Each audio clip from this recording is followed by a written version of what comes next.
ॐ जटिने दण्डिने नित्यं लम्बोदरशरीरणे कमण्डलू निःसङ्घाय तस्मै ब्रह्मात्मने नमः। जय श्री राम। आज की चर्चा का विषय है कलकत्ता होकर गोस्वामी जी प्रयाग कुंभ मेला में गमन किया और गंडेरिया में रहते समय गोस्वामी जी के गले में एक घाव हो गया था। कुछ वर्षों पूर्व श्री रामकृष्ण देव के गले में के कैंसर रोग से देहत्याग किया था। इस कारण शिष्य भयभीत हो गए। अंततः कलकत्ता ले जाकर उनका अच्छा चिकित्सीय परीक्षण कराने का विचार किया गया। अगस्त सन 1893 में गोस्वामी जी कलकत्ता हेतु ढाका से स्टीमर द्वारा प्रस्थित हुए। स्टीमर में अकस्मात स्वर्गीय डॉक्टर दुर्गाचरण ने गोस्वामी जी से कहा, आपके गले का घाव साधारण है, काली कुचई का रस लगाने से वह ठीक हो जाएगा। कलकत्ता पहुंचकर 2-4 दिन ऐसा करने पर घाव ठीक हो गया। विदित ही है कि स्वर्गीय डॉक्टर दुर्गाचरण ने पूर्व में भी कई बार गोस्वामी जी को असाध्य रोगों का निदानों उपचार बतलाया था। कलकत्ता वास के दौरान उनके गुरुदेव परमहंस जी ने उन्हें कुछ दिनों के लिए अपना आसन छोड़कर अन्यत्र जाने से मना किया था। एक दिन उमाचरण दास ने गोस्वामी जी से अपने घर चलने की काफ़ी प्रार्थना की। उमाचरण दास उनके शिष्य थे। पिछली बार कलकत्ता प्रवास के समय गोस्वामी जी ने उनको वचन दिया था कि अब जब भी कलकत्ता आना होगा तुम्हारे घर अवश्य जाएंगे। अब गोस्वामी जी दुविधा में पड़ गए। आखिरकार सत्य पालन के उद्देश्य से वे उनके घर गए। भक्त उमाचरण ने संकीर्तन व सबके भोजन की व्यवस्था की थी। वहाँ पर संकीर्तन के बाद अचानक गोस्वामी जी को तेज ज्वर हो गया। अपने निवास पर लौटने के तीसरे दिन उनका स्वास्थ्य ठीक हुआ। उस समय गोस्वामी जी ने कहा था, गुरु जी के आदेश का उल्लंघन करने का प्रतिफल तत्काल प्राप्त हुआ। इस बार गुरु जी ने समझा दिया था कि अपने सत्य वचन पालन की अपेक्षा गुरु जी का आदेश पालन करना अधिक उचित है। कलकत्ता में इस बार गोस्वामी जी सुकिया स्ट्रीट में राखाल चंद्र राय चौधरी के घर पर ठहरे हुए थे। राखाल चंद्र ने गोस्वामी जी के बैठक स्थान पर पंखा लगाने का विचार किया। जब पंखा लगाया जा रहा था तब उपस्थित बालक दाऊजी, शांति सुधा के पुत्र, ने कहा, पंखा गिर जाएगा, यहाँ मत लगाइए। पर लोगों ने बालक की बातों पर विशेष ध्यान नहीं दिया। लेकिन गोस्वामी जी ने दाऊजी की बात मानते हुए वहाँ पंखा नहीं लगने दिया। बाद में पंखा बाहर लगा दिया गया। जैसे ही उसे चालू किया गया वह टूटकर गिर पड़ा। तब गोस्वामी जी ने कहा, बालक दाऊजी जाति स्मर हैं, उनकी बातें सत्य होती हैं, इसलिए मैंने यहाँ पंखा नहीं लगाने दिया। गोस्वामी जी के निर्देश पर कुलोदानंद जी यहाँ रोज शालिग्राम की पूजा किया करते थे। संध्या काल कीर्तन में काफ़ी लोग उपस्थित होते थे। यहीं पर मनोरंजन गुह के मित्र सतीश चंद्र को दीक्षा प्राप्त हुई थी। उनकी दीक्षा प्राप्ति की घटना भी काफ़ी विस्मयकारी है। सतीश चंद्र मुखोपाध्याय कलकत्ता हाई कोर्ट में वकील थे। वे स्वामी विवेकानंद, सर आशुतोष मुखर्जी आदि के सहपाठी थे। श्री रामकृष्ण कथामृत के लेखक मास्टर मशाई श्री महेंद्रनाथ के साथ भी वे रहते थे। कथामृत लिखते समय उन्होंने श्री म की काफ़ी सहायता की थी। स्वामी विवेकानंद तथा श्री रामकृष्ण देव के अन्य शिष्यों के साथ उनकी मित्रता थी, लेकिन श्री रामकृष्ण देव के दर्शन उन्होंने नहीं किए थे।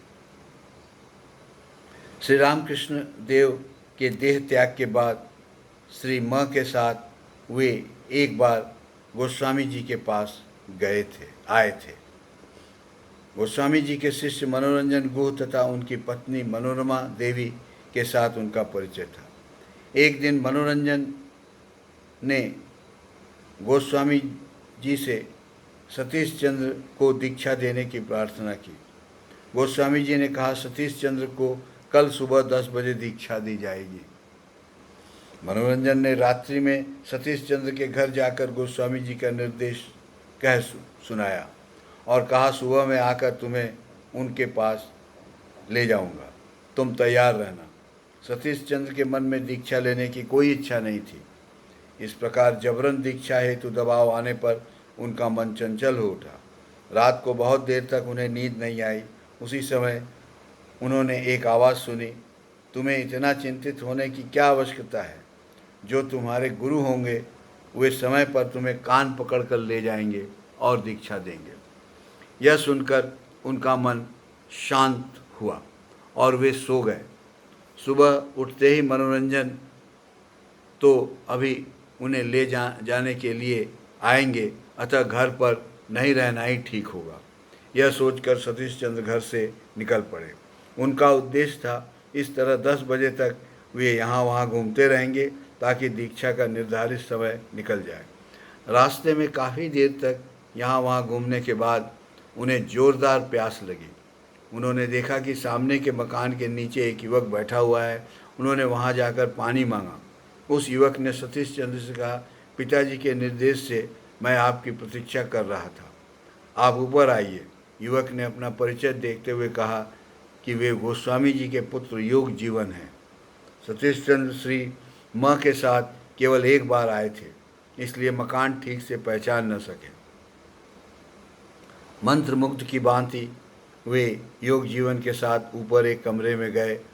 वहाँ उन्होंने देखा कि आसन बिछा हुआ है। कुछ देर बाद गोस्वामी जी वहाँ आए और कहने लगे, तुम ठीक समय पर आ गए हो, मैं तुम्हारी प्रतीक्षा कर रहा था। जलपान के बाद गोस्वामी जी उन्हें दूसरे कमरे में ले गए। वहाँ सतीश चंद्र ने 2 आसन बिछे हुए देखे। गोस्वामी जी ने एक आसन पर बैठते हुए कहा, यहाँ पर तुम बैठो, तुम्हारी दीक्षा होगी। अब सतीश चंद्र चुप न रह सके। उन्होंने कहा, मेरा तो यहाँ आने का विचार नहीं था, यहाँ मैं कैसे आ गया? गोस्वामी जी ने कहा, जो घटना होनी है वह अवश्य होगी। भक्तगण ध्यान दीजिए, गोस्वामी जी कह रहे हैं जो घटना घटनी है वह अवश्य होगी, उसे कोई रोक नहीं सकता। आज तुम्हारी दीक्षा का दिन पूर्व निर्धारित है। गोस्वामी जी की बातें सुनकर सतीश चंद्र निरुत्तर हो आसन पर बैठ गए। गोस्वामी जी ने उन्हें यथाविधि दीक्षा मंत्र दिया। दीक्षा मंत्र प्राप्त होते ही सतीश चंद्र को अनुभव हुआ वे एक दिव्य ज्योति का प्रकाश उन पर पड़ रहा है और एक विशेष प्रकार की शक्ति उनके शरीर को संचालन कर रही है। उन्हें लगा कि उनके मेरुदंड रीढ़ में दिव्य आनंद का स्रोत प्रवाहित हो रहा है। केवल इतना ही नहीं, उन्होंने अपने एवं गुरुदेव के स्वरूप की अनुभूति भी प्राप्त की और दिव्य आनंद में डूब गए। इस तरह 27 सितंबर, डेट नोट कर लीजिए भक्तगण, 27 सितंबर सन 1893 को सतीश चंद्र मुखोपाध्याय की दीक्षा हो गई। दीक्षा के कुछ दिनों बाद गोस्वामी जी ने उन्हें कहा, तुम्हें रोज़ सूर्योदय से पूर्व गंगा स्नान करना आवश्यक नहीं है, कभी कभी कर लेना। 2-4 दिन बाद गोस्वामी जी ने उनसे कहा, तुम घर पर ही सुविधा अनुसार स्नान कर लेना, गंगा स्नान करने की अब आवश्यकता नहीं है। अन्य शिष्यों को गोस्वामी जी गंगा स्नान आदि का निर्देश दिया करते थे। पर सतीश चंद्र से उन्होंने ऐसा कहा। दीक्षा के बाद से नाम जप में सतीश चंद्र को बहुत आनंद मिलता था। वे रोज़ 10 घंटे नाम जप करते थे।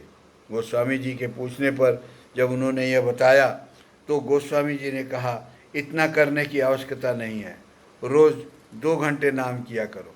सतीश चंद्र ने सोचा कि अब आप शिष्यों को 8 घंटे 12 घंटे नाम जप करने का निर्देश देते हैं, मुझे अनाधिकारी मानकर संभव ऐसा निर्देश दे रहे हैं।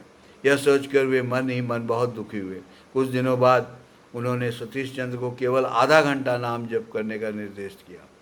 इस तरह जिस नाम जप से उन्हें विशेष आनंद मिलता था, गोस्वामी जी ने उन्हें कुछ दिनों के बाद उन्हें नाम जप करने के साथ साथ आसन पर बैठने से भी एकदम मना कर दिया। लेकिन आसन पर नहीं बैठने पर भी वे नाम तथा गुरु के सानिध्य का सर्वदा अनुभव किया करते थे।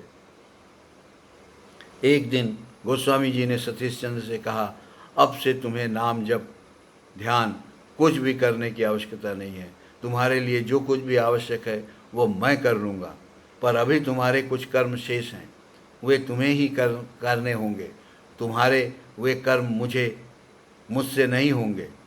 लोगों को शिक्षा देने का कार्य तुम्हें करना पड़ेगा। यही तुम्हारा प्रारब्ध कर्म शेष है। इसी के लिए तुम्हें जन्म लेना पड़ा है, साधन के लिए नहीं। तो देखिए शिष्यगण, जिसका जो कार्य निर्धारित होता है वही करने की सद्गुरु हमेशा आदेश देते हैं। आइए थोड़ा नाम संकीर्तन करें और आनंद को प्राप्त करें। श्री राम जय जय राम, श्री राम जय जय राम, श्री राम जय जय राम, श्री राम जय जय राम, श्री राम जय जय राम, श्री राम जय जय राम, श्री राम जय जय राम। जय श्री राम।